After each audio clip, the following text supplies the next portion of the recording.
Hey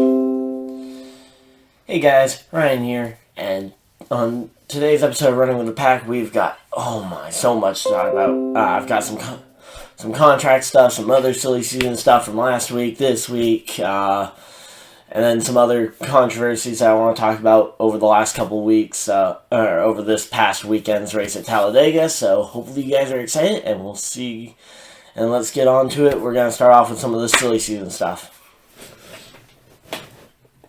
So first things with the, I'm going to go with the confirmed information first, and some of the older stuff first that we haven't talked about a whole lot on the channel. Ally Financial, or Ally Bank, I don't really know what the company name is. I know it's Ally, but they have now committed to 3 years on top of their existing contract.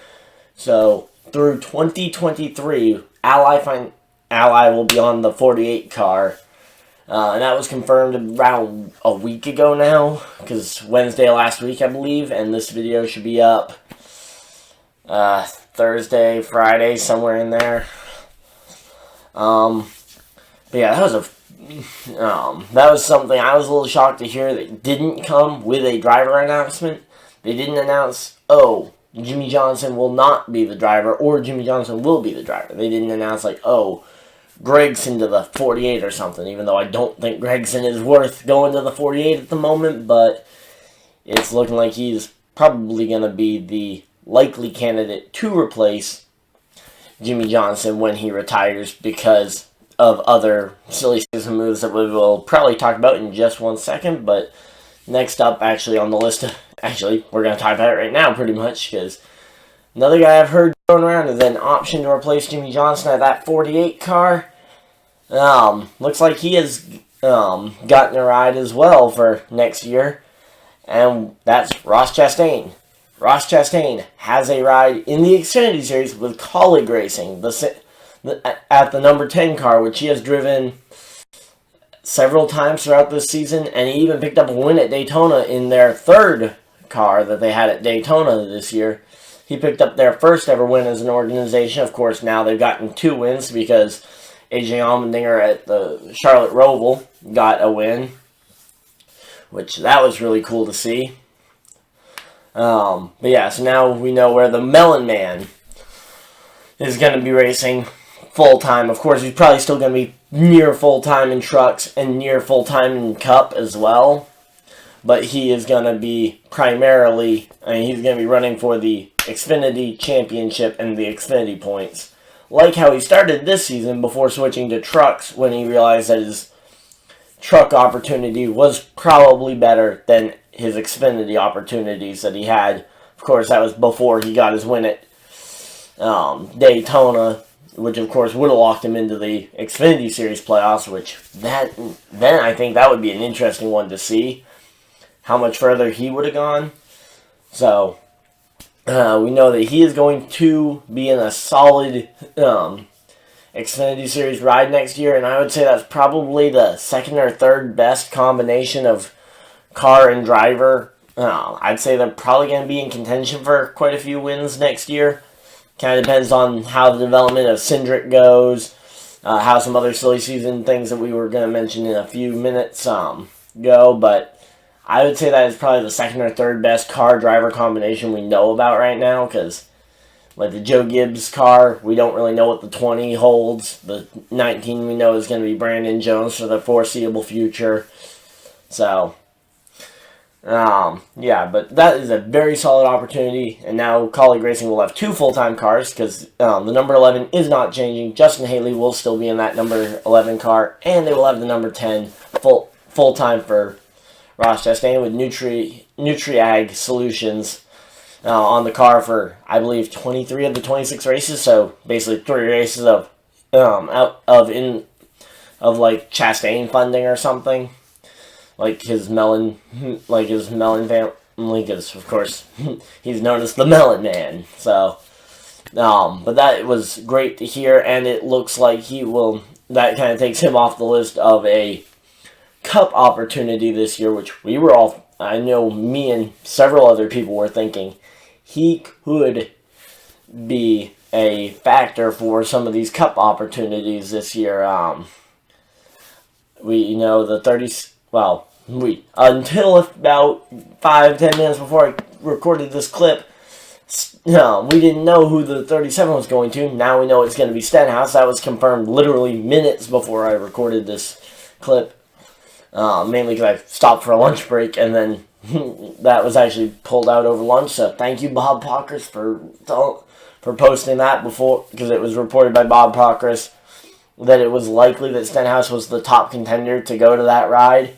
Of course, nothing was confirmed until a tweet and a post like a few minutes ago that now Stewart-Haas will go to that 37 car, and I think that's a pretty good option for both Stewart-Haas and that team, because he's a more experienced driver than Chris Buescher is.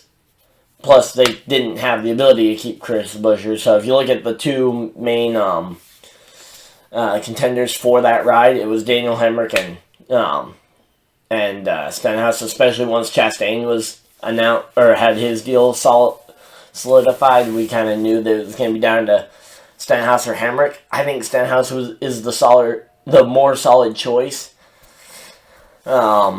Of course, there is the factor of he does have a history of wrecking race cars, but with it being 2020, they aren't going to need those race cars after next year.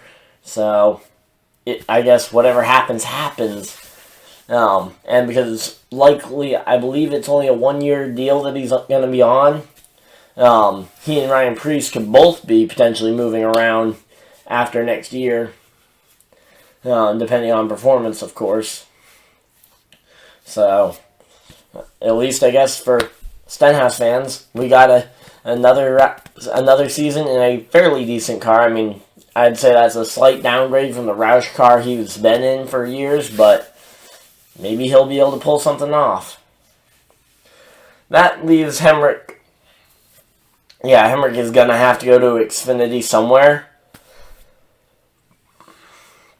Hemrick is going to need to go to some Xfinity ride somewhere, because I just don't see an option in Cup that's available right now for him this year. Unless he takes over like the one car at Chip Ganassi Racing, because Kurt Busch hasn't signed an extension. But I would say, I think probably, and this is going to be my timing even, I think around mid-December, as we're getting ready for like the Christmas break of everybody just kind of stopping from posting, because it seems like just a lot of people go on like this week or 2-week hiatus around Christmas, New Year's, for like announcing stuff. I think just before they kind of head off for Christmas, even though I know that there isn't like an actual like break in business discussions, but they usually don't announce something over Christmas, typically, so I could see it as, I think Kurt Busch is going to re-sign that deal late, in like mid-December, because that's about when he has been re-signing deals, because for the last 2-3 years with Stewart-Haas, he kept signing 1-year extensions, but they kept being later and later in the year, and actually I think the last 2 years they were both in like November or late November, or getting into December when he was actually signing the extensions, and they were all 1-year extensions. I think he signs one more, and then he will be retiring along with this current car, and basically getting the team ready to bring in, I think, Chastain to the one car in 2021, along with the next-gen car coming in. I think that's probably, if you guys are a Chip Ganassi Racing fan and you want to see the Melon Man get there, I think your best shot would be 2021, because I don't see Kurt Busch moving anywhere. Looks like Larson's going to be staying there for a few more years, especially with the win at Dover, his All-Star win earlier this year. I mean, I think both those drivers are going to stay. And speaking of drivers staying or not staying, let's talk about Stewart-Haas for a bit, because they are in a pickle with the 4-car rule. Because right now they've got Harvick. He's signed to a multi-year deal, probably still 2-3 years left on that thing. And then Almirola has signed an extension recently.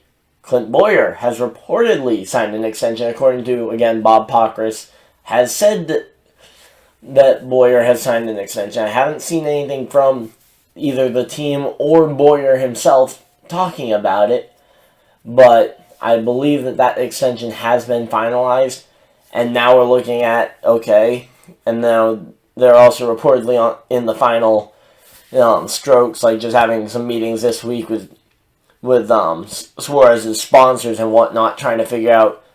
So I guess if those conversations don't go well, Suarez out of the 41, Custer in.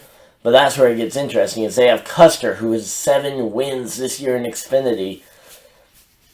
Now, of course, they want to try and get him to Cup fairly soon to start utilizing his talent and the fact that he's going to be cheaper than some of these veterans. I mean, Clint Boyer's the 10th highest paid driver in NASCAR, and right now it's looking like he's a 12th place driver on speed most weeks. Like, he's in that 12th to 15th range most weeks. So Suarez now, I mean, he's been even lower. I mean, he missed the playoffs even this most recent year. Like in 2019, he missed the playoffs for his 3rd straight year in good equipment. So I don't know if if the sponsors re-up, Suarez will be back in the Stewart-Haas number 41 next year, and Custer will be sitting in the Xfinity Series and running away with a championship because all his competition will have been promoted to Cup, because Reddick going to the Cup. And then, of course, Christopher Bell going to the 95 in Cup. I mean, literally all his competition is going to Cup except for Chastain, who's now going to be coming in as his competition. And I think it's going to be a Chastain, Custer, and then depending on who goes in the Joe Gibbs Racing 20, I think that's going to be like your big 3 in Xfinity next year. Maybe, Austin Cindric steps up his game and he becomes one of the top 3 drivers in the series, but I just don't see like that car-driver combination really getting up there. And also it's looking more and more likely that Harrison Burton's going to be that 20 driver, but nothing's confirmed. But I keep hearing people say Harrison Burton to the 20. I think that's a bit of a rush to be doing, but I mean, Joe Gibbs needs to put someone there. So yeah, that's a lot of the silly season news. A lot is still pieced up in the air, but we're starting to figure out where some of the more, I would say, fan favorites are starting to fall. Because Chastain has grown a huge fan following, I feel like, since late last year when he got into that incident with Harvick, when he won the race at Las Vegas to lock himself into the Xfinity playoffs as the Melon Man. And then after he had the heartbreak of his full-time Xfinity Ganassi ride going away for this year. After all that terminated itself on him, he was left basically without much for options. And ended up having to go back to basically his normal procedures, except for the colleague racing opportunity, which I think that was a massive help towards his career to try and keep progressing forward. And also, we didn't know at that point that Nice Motorsports was going to be as good as they have been with Chastain. But yeah, of course, Chastain's looking like he could try and advance out of the round into the round of 4. Next race for the trucks is Martinsville. By the way, I will be at the Martinsville truck race, but not the Cup race in a few weeks, in 2 weeks here. So, looking forward to that. Yeah, schedule just didn't really work out to actually go to the Martinsville Cup race. But I will be at the truck race, so yeah. That's just kind of personal news for me while I was going on the truck race at Martinsville. But yeah, so that was all that I think we had for confirmed and rumored talks about where drivers are going to go. Of course, there's still question marks about guys like Johnson. How many more years is he going to sign on for? Is he even going to sign on for an extension past 2020? And again, I just don't know who they would replace him with, because there isn't really an obvious option for who they would replace Johnson with. So, I think that's why that's like one of those few reasons I could see them signing that extension would be if they just don't have a driver ready to move up into Cup. Now, of course, they could try.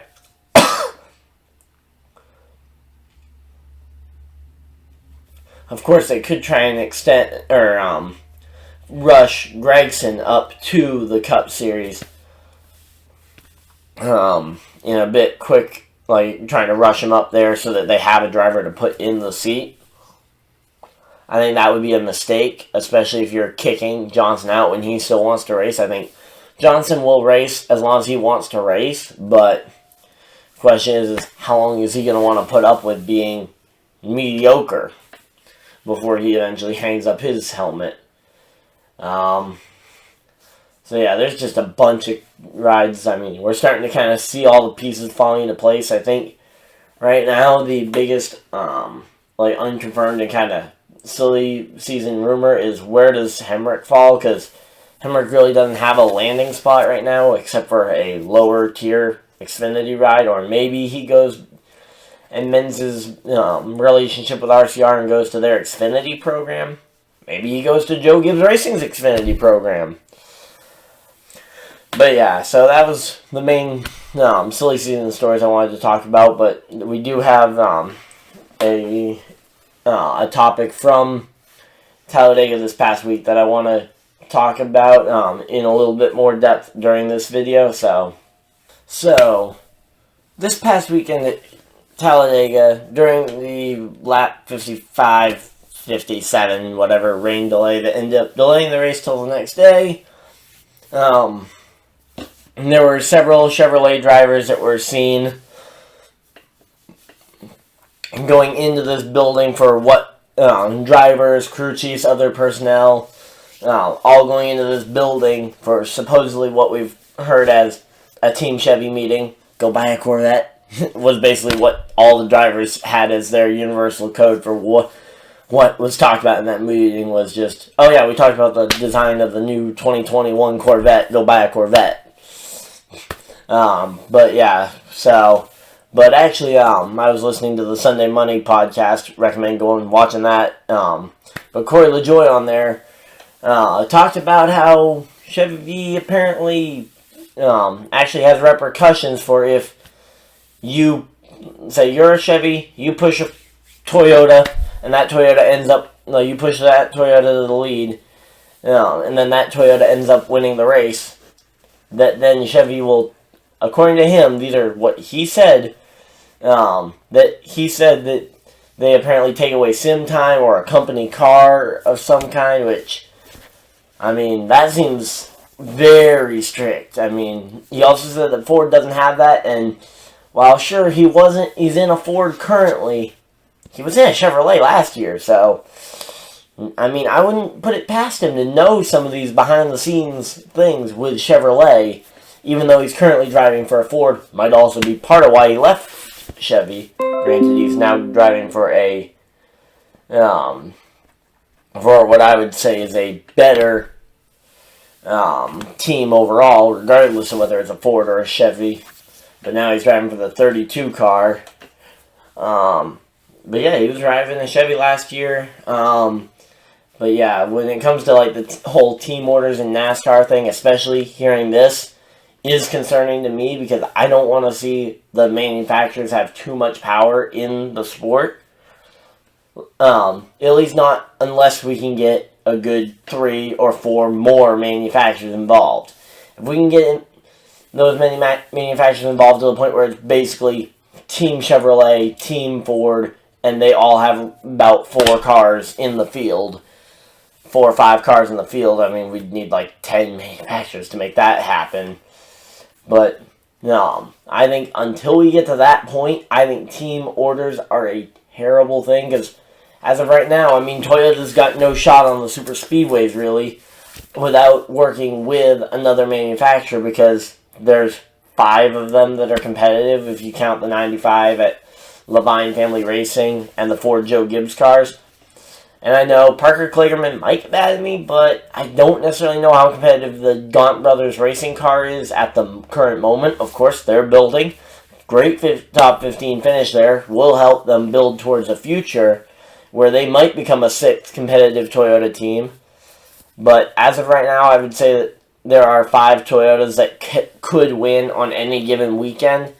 And of course, that makes it a lot harder to work with 5 or 6 guys and be able to really make that worth it on a drafting track like Daytona or Talladega, which appears to be where these team orders are most impactful.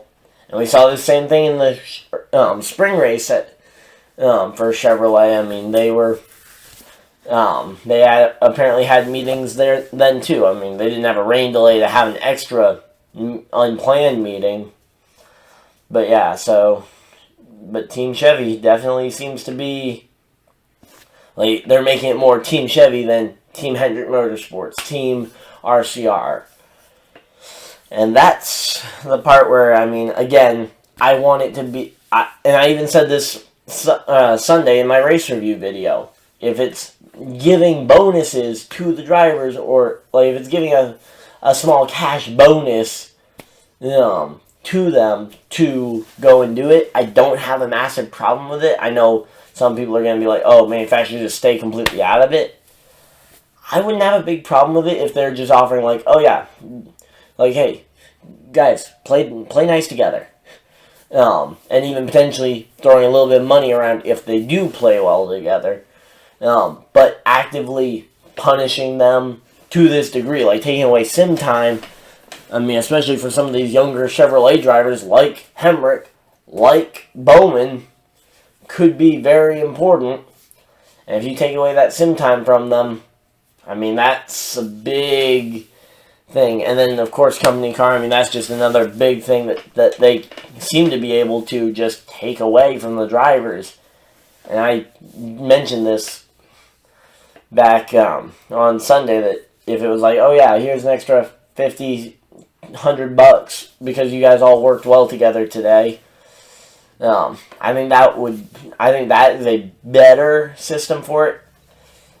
Personally, I mean, I think there doesn't need the money passing around to try and get them to work together, but yeah, I think those are some of the things that are most important there. Is I think that absolutely the team, like the manufacturers, should not be interfering this much to the point where, let's say, Chase Elliott trying to make the next round of the playoffs.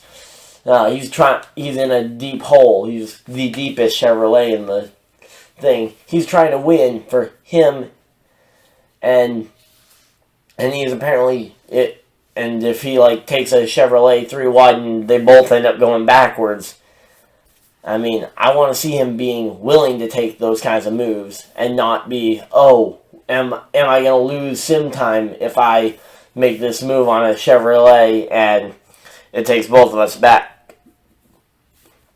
Or if I push this forward, am I going to lose my company car? I mean, I'm sure that these kinds of things are, I mean, I'm sure the drivers don't like having all this extra pressure and extra mind games being played with them. And plus, that's an extra mind game being played with them when they're trying to race 200 miles an hour. I mean, I want the drivers to be focused on what they're doing and what will do the most to help me later on in this race. If it means pushing a Ford to the front for now, and then I'm able to get by them later, so be it. You know, if I'm in a Chevrolet, if I'm in a Toyota, I'm going to have to work with others because we only have 5 cars. We don't have the numbers to pull off this whole, commanding the field thing.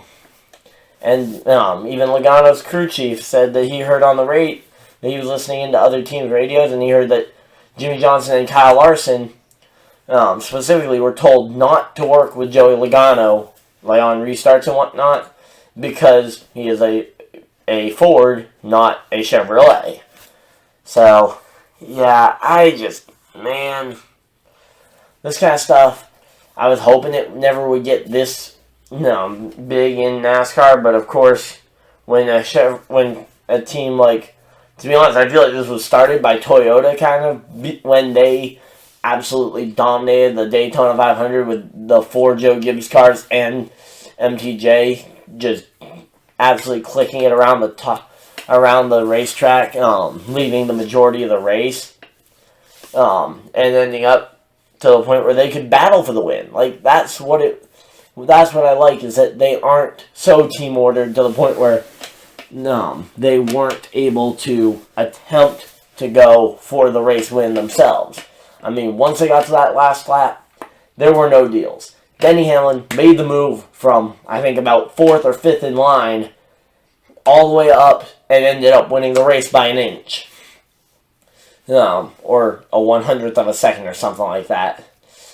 But yeah, but you see that they were actually able to pass. Now, I think Chevrolet kind of took the wrong idea from it, and I think Ford got kind of a little bit, I mean, they just kind of took the idea a little further, and of course with more cars, you're able to do more with it. I mean, in the 1000 Bulbs in the 1000bulbs.com 500 at Talladega last October, we saw the Stewart-Haas guys getting into line and absolutely dominating the race. But at the end of the race, when it got down to it, they were allowed to race each other.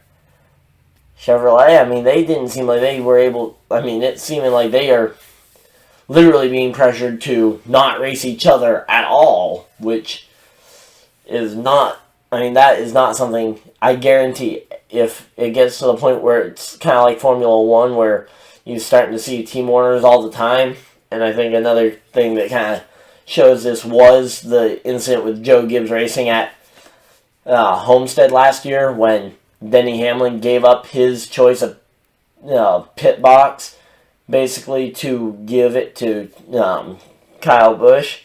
So Denny Hamlin won the pole, got to start first in the race, but he selected a different pit stall because Kyle Busch starting second was going to get second choice, and he got to pick the best pit stall because Denny left it available for him. And that was another case of where people were saying, oh, team order is bad for NASCAR, stuff like that. And like, I think either the manufacturer, I mean, right now Toyota is the most involved manufacturer, and I think that's why they've got the fastest cars, but they don't have the numbers to compete on the super speedways. So I think if NASCAR isn't going to do something about the, like, directly, like, the punishing drivers for not working together or not doing what Chevy wants, if they don't do something about that, I think they either need 7, 8, 9 different manufacturers, or they need to punish Chevrolet, or somehow make it that Chevrolet can't punish their drivers for racing. They're hired to race. So, unless they write a rule that says something about like how Chevy can't take what's rightfully Chevy's away from the Chevy drivers if they don't do what Chevy wants. But, I mean, I'm out there, I root for Chevrolet drivers, but I don't root for Chevrolet as a manufacturer necessarily. Oh man, that felt long-winded, but hopefully I got my point across without it being too heavy-handed for you guys. But yeah, I felt like I needed to go into a little bit more depth than I did Sunday. And another thing I talked about Sunday, I'm going to save it for another episode probably next week, depending on how quick I get these things edited up. But when it comes to, I'm going to be doing a video though, talking whenever I get around to doing it, hopefully either this week or early next week, about not the team orders, but I'm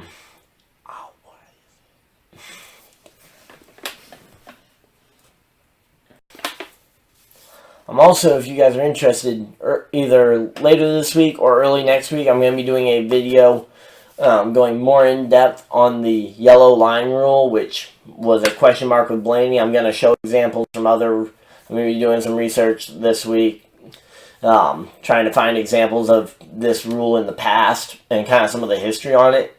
So I think that's going to be an interesting video if you guys want to check that out. It should be coming out either later this week or probably more likely early next week after the Kansas race. So yeah, I'd expect that probably early next week, but maybe later this week if I get the editing done in time.